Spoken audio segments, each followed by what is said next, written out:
left knee injury suffered here on this play, and after the recent news with Nikola Jokic, Spurs fans may recognize what we're seeing here, and hopefully we get just as good of news. Damn. Welcome back, everybody. Two of the top two big men in the NBA just got injured, bro, the last week. What the fuck? Before the new year?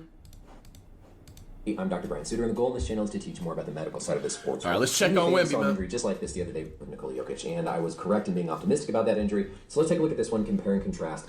I'm recording this. The game is still going on. It's Road rage quarter. next. I haven't yet gotten an official word. He literally limped back to the locker room. The Raps and Nuggets won the poll, though. I was watching the game when it happened. Let's take a closer look. So here, of course, we're focusing on his left knee. And remember, when we describe a joint position, hyper means excess, hypo means below. So hyper means more extension. Extension is when a joint goes straight or in its neutral position. So here, this is going to be neutral. If you imagine taking a straight line down Wembanyama's leg with the knee in a neutral 0-degree position, hyper means it extends beyond that position right down to there. So this is what is happening here. His knee is hyper extending.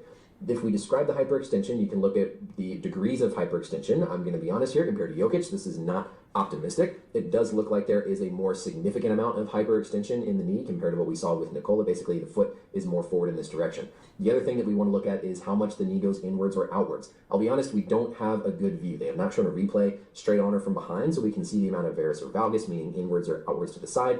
One clue about the knee potentially being bowed a little bit outwards is if you look at his foot position. So his foot position is pointed outwards. That's going to tend to externally put the leg in an externally rotated position, which is, I think, going to make it more likely to have some degree of bending and not be perfectly straight. We just can't see exactly what that's going to be. Now, how does this actually happen? If you wind this up, right, you wonder, well, as he's coming down to the court, he shouldn't hyperextend his knee. Right about here,